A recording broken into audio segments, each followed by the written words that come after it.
Em nome do Pai, do Filho e do Espírito Santo. Amém. Inspirai, Senhor, as nossas ações e ajudai-nos a realizá-las, para que em vós comece e para vós termine tudo aquilo que fizermos por Cristo, Senhor nosso. Amém. Santa Maria, Mãe de Deus, rogai por nós. Sagrado coração de Jesus, tende piedade de nós. Em nome do Pai, do Filho e do Espírito Santo. Amém. Muito bem, alegria estarmos juntos no início deste mês do Sagrado Coração de Jesus. O mês de junho é dedicado tradicionalmente pela Igreja ao culto e à devoção ao Sagrado Coração de Jesus. E aí nós, hoje, na nossa newsletter e nos meios, nas várias redes sociais, nós fizemos uma provocação, né? Mas que carolice é essa, né? Que história é essa de devoção ao Sagrado Coração de Jesus? Quando você vê toda a imagem do Sagrado Coração de Jesus, tem um quê, né, de devoção barroca, de uma coisa assim ultrapassada, mas nós estamos, no final das contas, nós estamos no século XXI. Nós sabemos plenamente que o coração é o músculo do miocárdio, nada mais, né? Tudo bem que as menininhas, adolescentes, ficam pintando coraçãozinho cor-de-rosa, etc e tal, e a gente vai e faz o símbolo do cupido, mas que sentido tem dizer que o coração de Jesus, né, é o coração que é um coração de fráguas de amor, ou seja, de uma fornalha de amor, etc e tal. Essas metáforas ficam bem, sim, para freiras devotas de espiritualidade barroca, mas para nós, seres humanos do século XXI, precisariam de alguma coisa um pouco mais moderna, né? Bom, o fato é que a gente precisa entender, então, o que é o Sagrado Coração de Jesus, né? Por quê? Para isto, porém, para a gente entender verdadeiramente o coração de Jesus, nós precisamos pedir a Deus fé. A carta aos Efésios é o trecho da carta que é lido na missa do Sagrado Coração de Jesus, tanto o rito extraordinário como o rito ordinário tem esta possibilidade de leitura, nos fala do amor de Cristo. São Paulo dobra os joelhos diante de Deus, do qual vem toda a paternidade, toda a família, e aí quer que nós cresçamos no homem interior, in interiore homine, existe um homem interior, que é o homem interior, aquilo que está dentro de nós, que a gente precisa, né, aprender a amar. O Espírito Santo vem para nos ensinar a amar. E como é que São Paulo pretende que nós façamos isto? São Paulo aos Efésios, capítulo 3, versículo 17. Que Ele faça, Deus Pai, Cristo, habitar em vossos corações. No grego original, katoikeo, não é só habitar, habitar é oikeo. Katoikeo quer dizer quando uma pessoa, né, que está de viagem e ela vai morar ali, ela toma posse daquele lugar, né? Ela inabitou. Inabitar aqui quer dizer habitar num lugar, mas como alguém que veio de viagem e ali tomou posse da sua habitação, né? Que o Cristo venha habitar em vossos corações pela fé. Quem está acostumado a acompanhar o nosso site sabe da nossa insistência no ato de fé exercida, né? A fé, verdadeiramente, é a fé. É através dessa fé que Cristo vem habitar em nossos corações, a fim de que sejais enraizados. A metáfora aqui é de uma raiz, de uma árvore. E bem firmados, a metáfora aqui é de um edifício, no amor. Então, estareis capacitados a entender com todos os santos. Veja só, São Paulo está dizendo aqui que os santos têm essa experiência. Se você não tem essa experiência ainda, é porque você ainda não é santo, mas nós queremos que você seja santo. São Paulo diz, olha aí, vamos lá, você tem que crescer no homem interior pelo Espírito Santo para ser santo. Como que você vai fazer isso? Pela fé. No ato de fé, o Cristo vem, pelo ato de fé, habitar no seu coração, e lá ele vai, como a raiz de uma árvore, criar raiz. Como uma casa bem sólida, edificada, ele vai construir um edifício. E isso ele faz nos santos. Então, com os santos, você vai entender o quê? A largura e o comprimento, a altura e a profundidade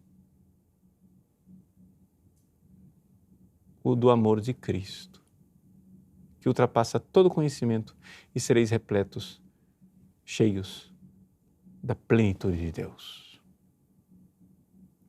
Então, conhecer a largura, o comprimento, a altura e a profundidade do amor de Cristo. Para você conhecer o amor de Cristo, o amor de Jesus, quer dizer, o coração de Jesus, você precisa fazer um ato de fé. Então, a primeira coisa que a gente tem que aqui entender é compreender que o amor de Deus foi manifestado no amor de Cristo. Agora vamos deixar de lado os nossos preconceitos, né?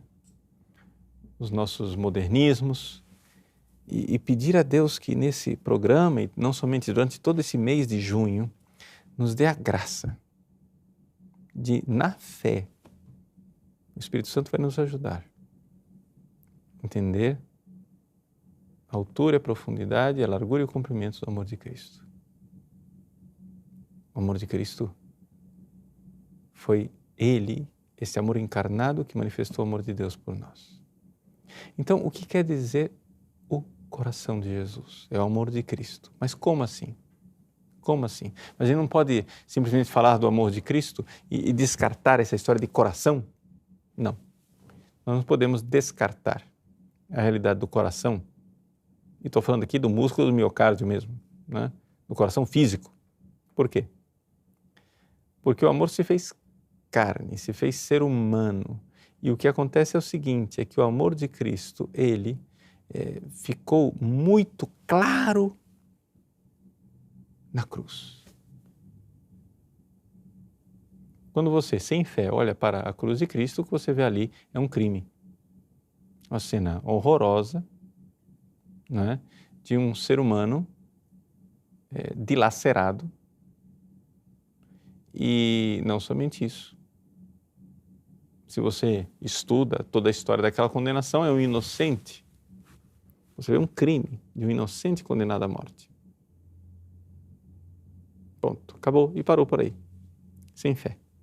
Mas pela fé nós somos capazes de penetrar aquela realidade da cruz de Cristo e encontrar ali a altura e a profundidade, a largura e o comprimento do amor de Cristo. Na cruz. Na cruz o coração de Jesus foi transpassado pela lança. E aquele que é símbolo, também na linguagem bíblica, do centro da vida interior do ser humano, que é o coração, né? Em hebraico, lev, em grego, né?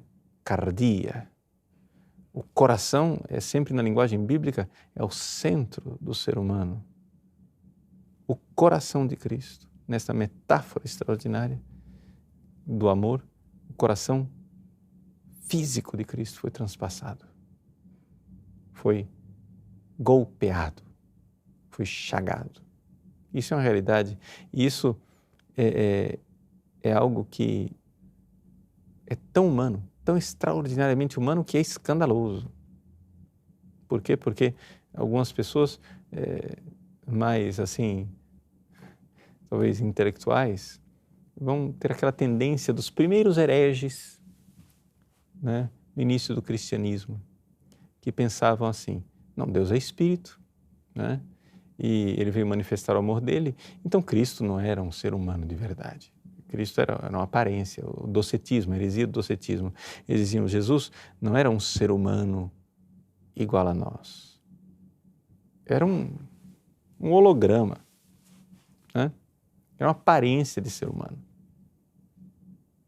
de tal forma que Deus manifestou o seu amor espiritual, porque, afinal das contas, o amor carnal, o amor humano, esse amor passional humano não é digno de Deus. A igreja condenou isto. Deus nos amou. E nos amou com amor espiritual, claro, o amor caridade, que é o próprio Deus, mas nos amou com amor humano, com todos os níveis do amor humano. O físico, o sensível e o espiritual.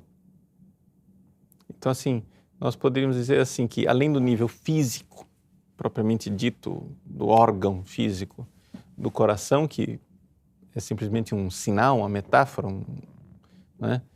uma expressão externa, Cristo nos amou com 3 amores que eram um amor só. E isso daqui não é uma teoria minha.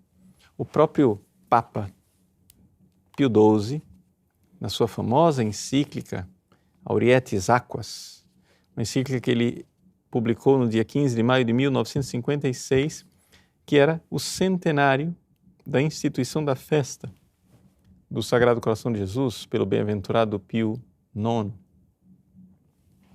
Ele diz no número 21 da sua encíclica, olha só, o título não faz parte do texto oficial, né? Mas o título nos ajuda, o subtítulo aqui.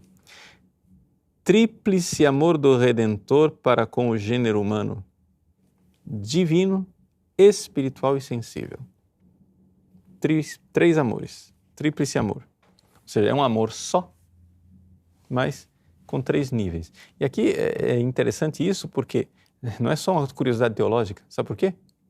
Porque nós vamos ter que amá-lo de volta com esse tríplice amor também. Nós vamos ter que arranjar dentro de nós a mesma coisa. Isso aqui é fantástico. Ou seja, isso aqui que eu vou explicar sobre Jesus, o amor de Jesus, isso, claro, adaptando a nossa miséria, nós vamos ter que responder a esse amor. Vamos parar para pensar um pouco que 3 amores são esses. Bom, a primeira coisa, o primeiro amor, o amor divino, não é verdade? Ou seja, Jesus nos amou com amor divino, isso aí é óbvio. Mas, no coração dos seres humanos, o amor divino é o Espírito Santo que arde em nossos corações. Então existe uma realidade divina, porque Deus quer que nós o amemos, e o amemos divinamente. Você vai olhar para você e vai dizer assim, eu não sou capaz. Eu não sou capaz de amar Deus com amor divino. Ah, muito bem, então Deus, é fantástico isso. Deus nos dá o amor com o qual Ele quer ser amado. Deus nos dá o Espírito Santo. Nas representações do Sagrado Coração de Jesus, não é? Este amor divino, ele é representado, né, por aquelas chamas que saem do coração. Né? Amor divino, o Espírito Santo, chamas de amor que ardiam no coração de Jesus.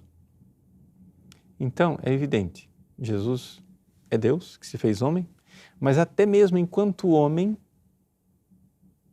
por um mistério que é somente dele, da união hipostática, ele nos ama com amor divino. E, portanto, é o amor do Pai, do Filho e do Espírito Santo. Nós fazemos isso por graça. Daqui a pouco a gente fala da gente, vamos falar de Jesus, primeira coisa. Então, assim, o Papa Pio XII diz assim,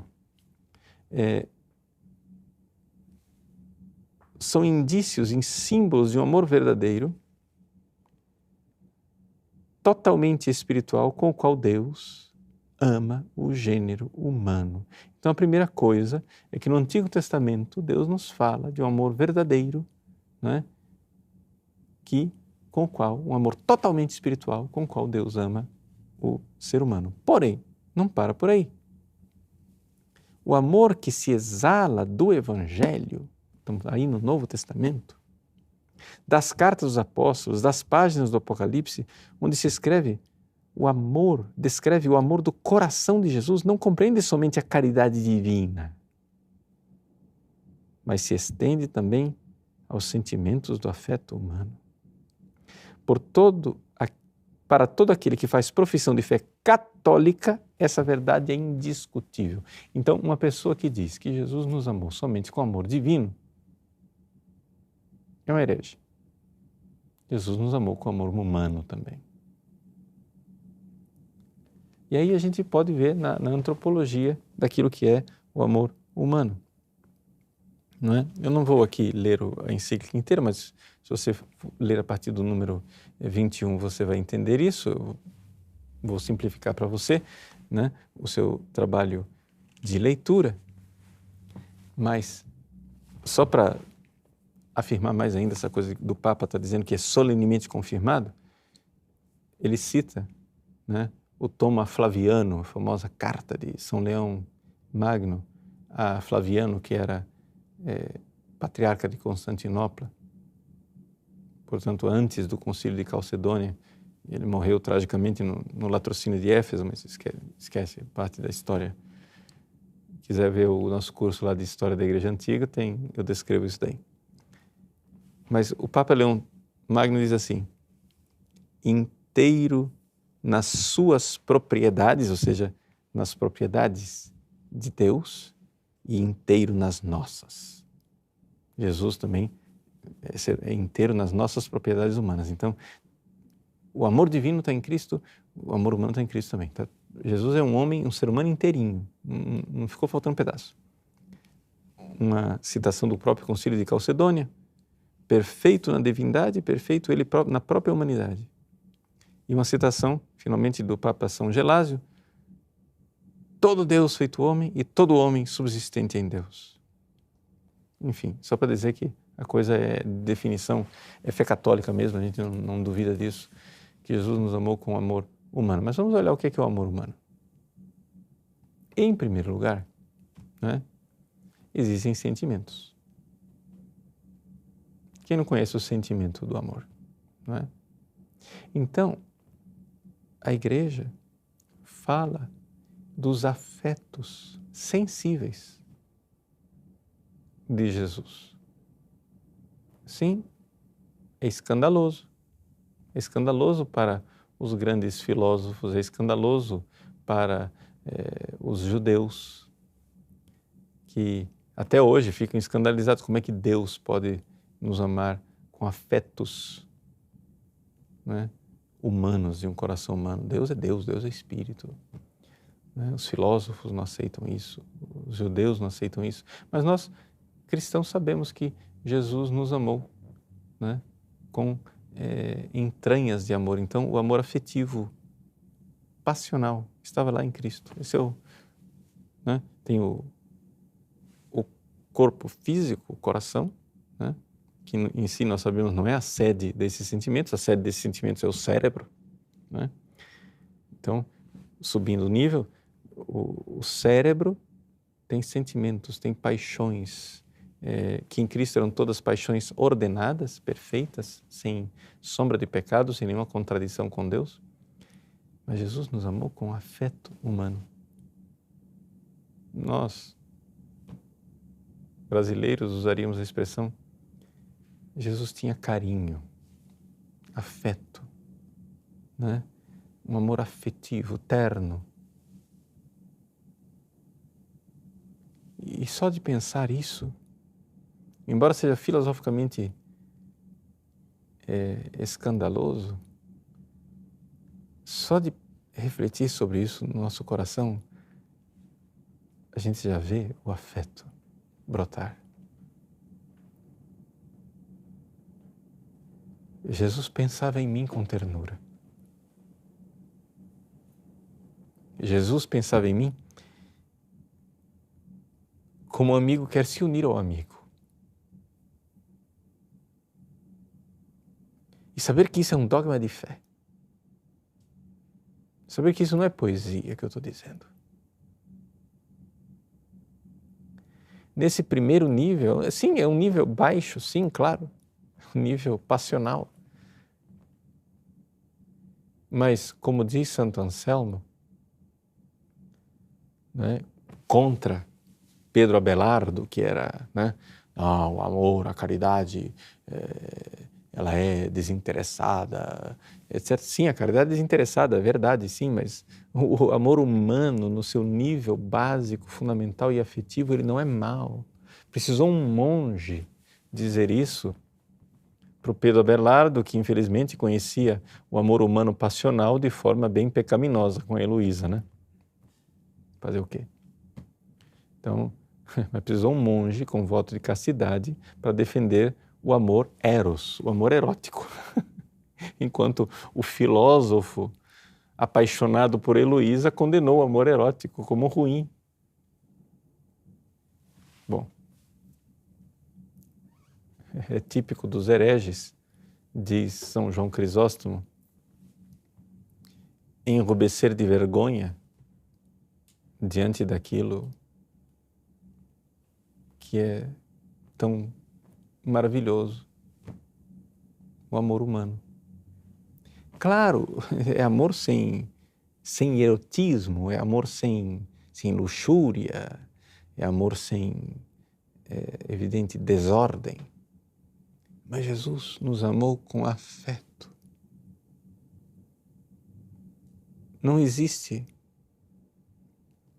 amor de um pai humano aqui da terra que tenha os afetos das entranhas de Cristo. Não existe o amor de uma mãe, a mais terna que seja, que tenha os afetos do coração de Cristo. Não existe o amor do mais devotado dos esposos que tenha os afetos do amor de Cristo por nós. E só de pensar nisso, o nosso coração se move. Sim, porque é isso, emoção. Nosso coração se move. Ele me amou. Mas não para por aí. E nós estamos ainda no nível básico, vamos subir de andar. Jesus tinha alma e este é o verdadeiro coração de Jesus, tá? Porque é aquele que governa as coisas, a alma de Cristo. Como é que nós amamos de forma elevada, como os animais não são capazes de amar? Com atos de vontade, com uma coisa que é, desculpa a linguagem filosófica, né?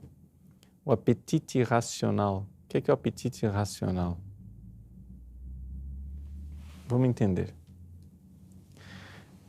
Os animais têm apetites. Nós também temos esses mesmos apetites animais, né?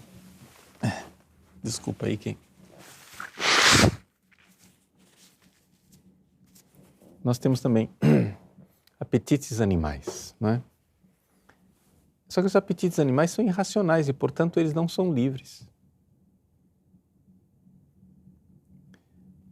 Um animal, quando ele vê um prato de comida e ele está com fome, aquilo lá se move e ele não manda naquilo. Inclusive nós também, se a gente está com fome e você vê a comida, você não manda nisso. Isso aí vai fazer o quê? Quando o animal, um macho vê uma fêmea no cio, ele sente apetite. Aquilo é irracional e ele não manda naquilo. Mas nós temos inteligência. E nós conseguimos ver o bem, a verdade. Os animais não conseguem ver a verdade. O exemplo que eu sempre dou, meio besta, mas eu consigo ver uma coisa, eu vejo que uma injeção dolorosa, não é? Como uma benzetacil, eu vejo e vejo que a verdade, que aquilo é bom. O meu apetite irracional quer fugir daquela picada da injeção, porque aquele negócio vai doer. É irracional. Eu não mando nisso. Mas existe algo em mim no qual eu mando. Onde eu vejo o bem e digo, não, aguenta firme. Vamos lá, seja homem, seja uma mulher forte, vai, aguenta, né? põe uma coisa no dente aí, morde, vai, aguenta, não grita. Força. Essa liberdade os animais não têm. Experimenta dizer para o seu cachorro para ele fazer alguma coisa contra o seu apetite irracional. Ele não é livre, nós somos. Isso chama-se apetite irracional, isso chama-se vontade. E Jesus, com a sua vontade humana, lá no Horto das Oliveiras, enquanto os seus apetites irracionais, as suas paixões, porque Jesus, que governava perfeitamente as suas paixões, na hora da paixão, da cruz, da agonia, para nos salvar, Ele deixou que as suas paixões, Ele deu, né, trela, como a gente costuma dizer, né? Ele deu trela para as suas paixões e deixou que as suas paixões irracionais seguissem o seu curso normal. Qual é o curso normal das paixões diante da morte, diante da maldade, diante do pecado, diante da desgraça? É angústia, é medo, é pavor, é tristeza mortal. E Jesus entrou em agonia. A agonia dele foi passional. Pois bem, o apetite irracional de Cristo agonizou por mim. Enquanto isso, com a sua alma humana, ele via, ele olhava para mim e dizia, por ele, eu quero, eu vou suportar, eu vou abraçar.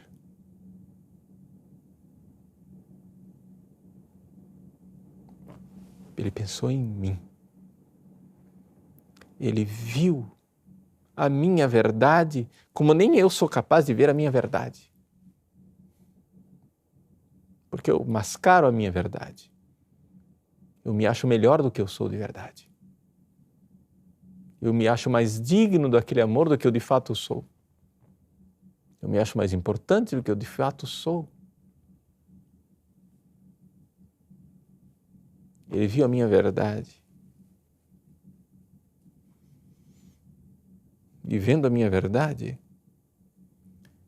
ele poderia racionalmente, inteligentemente, verdadeiramente ter optado pela repulsa, com repugnância de minha alma, como nós sentiríamos repugnância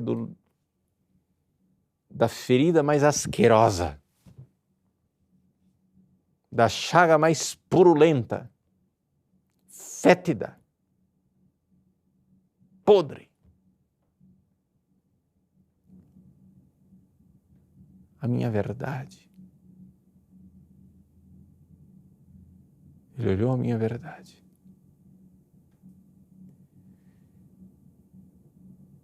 E com seu apetite racional, onde a sua vontade humana estava em perfeita sintonia com a verdade do Pai e a vontade do Pai, ele bebeu o cálice até o fim. E por mim, ele não me rejeitou. Suas paixões, o apetite irracional do Cristo na hora da paixão, na hora da agonia do Horto das Oliveiras, todas as suas paixões deixadas de rédea livre, seguindo o seu curso. O que é que a nossa paixão irracional sente diante de uma ferida purulenta? Repulsa.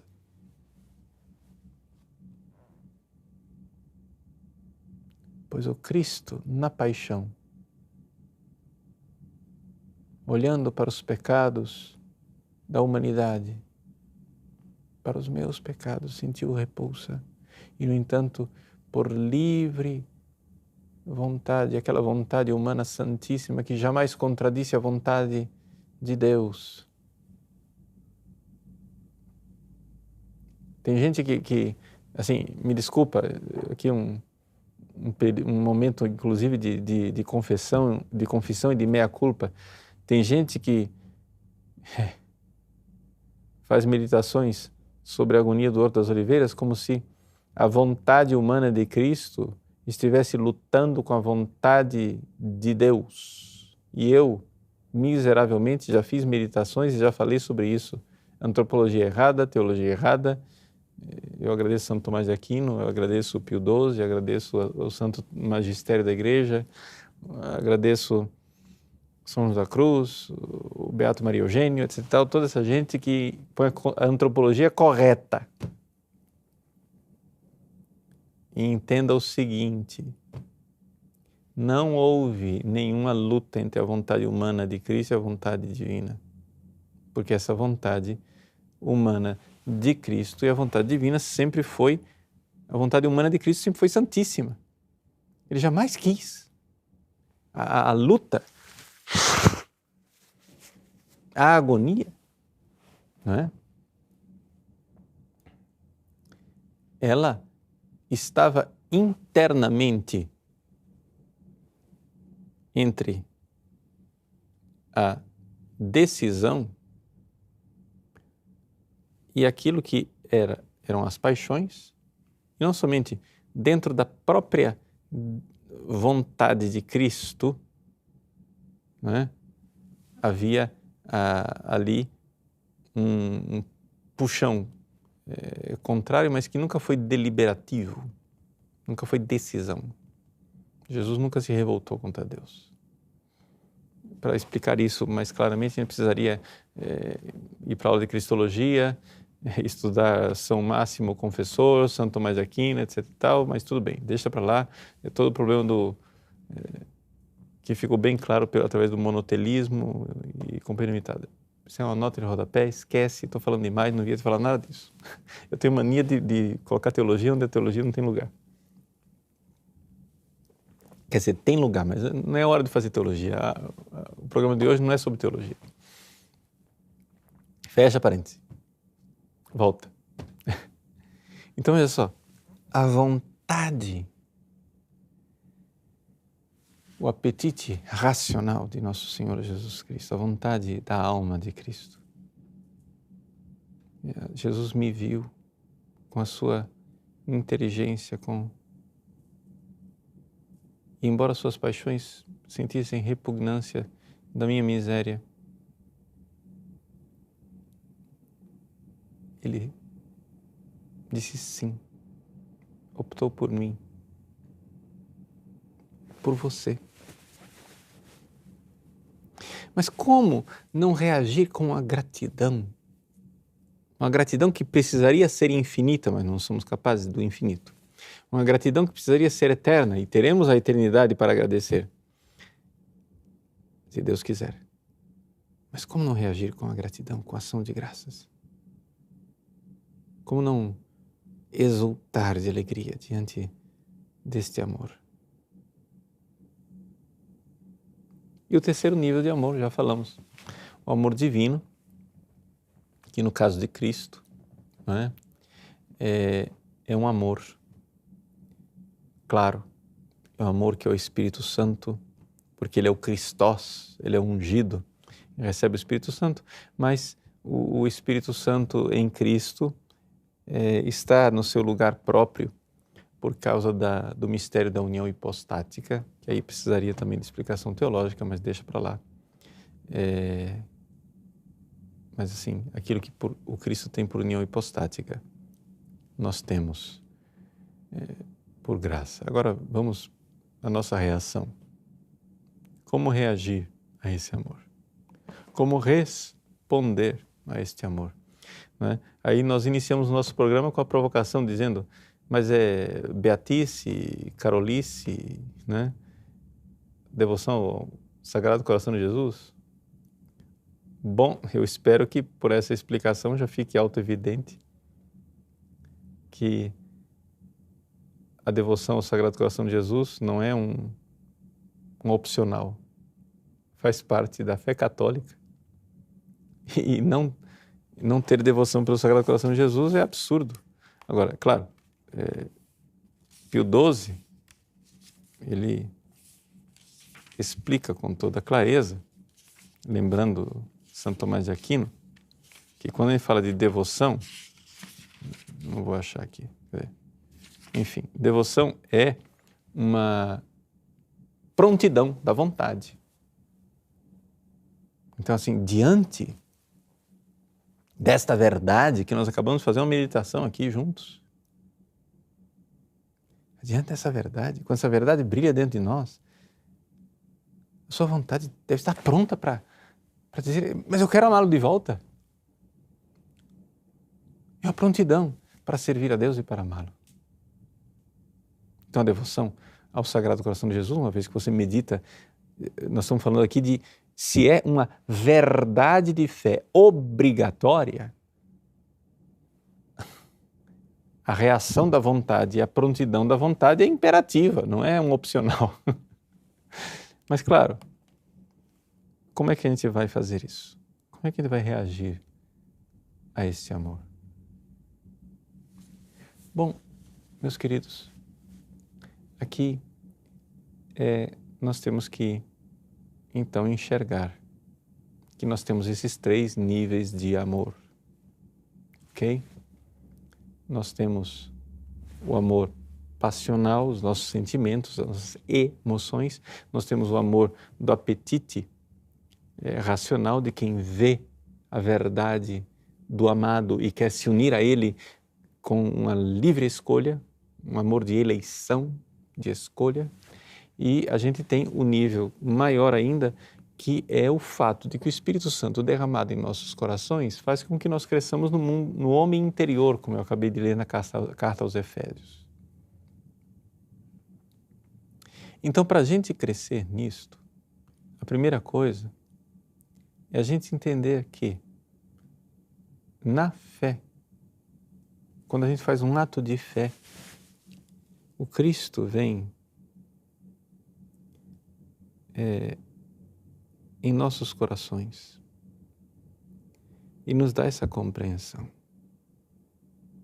Ou seja, não há reação de amor se não houver antes uma luz que brilha dentro de nós. E essa luz que ilumina a inteligência depois convida a vontade para amá-lo de volta. Então, assim, a gente precisa entender isso, que essa luz é o ressuscitado, que no ato de fé envia o Espírito Santo para nós, faz com que essa luz brilhe dentro de nós. Então aqui, a nossa inteligência é iluminada, a nossa vontade é convidada. Então ali você já vê aquela chama de amor divino que está em nós, mas que, claro, para nós que somos principiantes, aparece como uma pequena fagulha, não é uma labareda, né? Mas é uma fagulha de uma imensa fogueira que Deus quer atear dentro de nós. Mas tudo começa com a fagulha. Quando a gente compreende minimamente com que amor nós fomos amados, minimamente com que amor infinito Deus nos amou, dentro de nós brota inclusive a prece de dizer: Senhor, eu queria tanto vos amar de volta.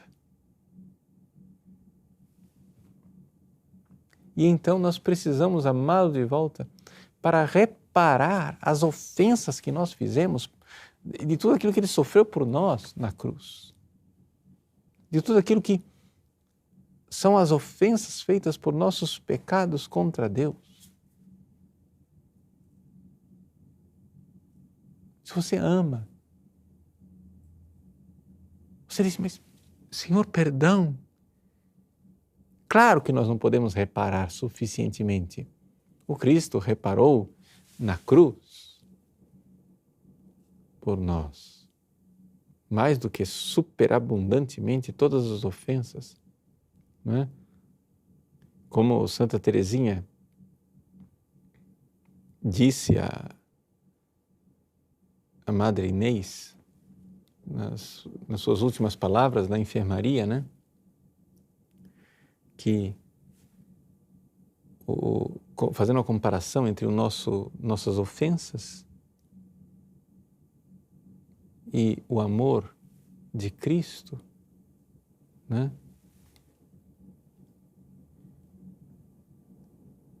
Moi, si j'avais commis tous les crimes possibles, se eu tivesse cometido todos os crimes possíveis, je garderais toujours la même confiance. Eu guardaria sempre a mesma confiança. Car cette multitude d'offenses, essa multidão de ofensas, n'est qu'une goutte d'eau. Não é senão uma gota d'água num braseiro ardente. Então você imagina lá, uma fogueira imensa. Você já fez churrasco, né? Naquele braseiro ardente, quando a temperatura está altíssima, você joga uma gota d'água. A gota d'água não chega a tocar a brasa. No meio do caminho ela rodopia e evapora. Ela nem toca. A imensidade de todos os crimes possíveis da humanidade, os crimes de Nero, de Stalin, de Hitler, de Mao Tse-tung, de todos os infelizes, os meus crimes. Se eu tivesse cometido todos esses crimes, eu teria a mesma confiança, porque existe um braseiro ardente de amor. É o amor de Cristo. É isso. É isso que nos permite conhecer a altura e a profundidade, a largura e o comprimento do amor de Cristo por nós. Então, meu irmão, minha irmã, é mês do Sagrado Coração de Jesus. Nós precisamos meditar. Meditar todos os dons extraordinários que brotaram deste Sagrado Coração. O Papa Pio XII, na sua Aurietis Aquas, faz uma lista destes dons: a Eucaristia, o sacerdócio, a Virgem Maria, os sacramentos. A própria Igreja brotou do coração, como Eva, que brotou do lado de Adão, a Igreja brota do lado aberto, transpassado de Cristo. Os dons do Espírito Santo brotam do Sagrado Coração. Tudo isso está na encíclica. Nós podemos meditar sobre isso. Mas se você não tem facilidade de meditar, a nossa equipe está colocando aí, né, além do link da encíclica, você tem acesso também às meditações para o mês do Sagrado Coração de Jesus, feitas por Santo Afonso Maria de Ligório, né? Então está aí à disposição de vocês, para que a gente se aprofunde. Se aprofunde. Não é uma devoção opcional. Claro, você pode não gostar de algumas representações artísticas, de alguns gostos culturais, né, que podem parecer um pouco piegas, etc, etc. Mas existe por trás de algumas coisas que você pode não gostar artisticamente, existe uma verdade que é católica e que, portanto, é dogmática, deve ser professada e crida por todos os católicos e, portanto, o mês do Sagrado Coração de Jesus nos dá a ocasião não somente de professar, mas de meditar, de crescer nesta devoção, porque uma vez que essa verdade brilha dentro de nós, uma prontidão de nossa vontade quer reagir e amar de volta quem nos amou infinitamente. Então, que Deus do alto do céu ilumine a sua inteligência, convide a sua vontade para amarmos o Cristo que nos amou com este amor infinito do seu Sacratíssimo Coração. Deus abençoe você. Em nome do Pai, e do Filho e do Espírito Santo. Amém.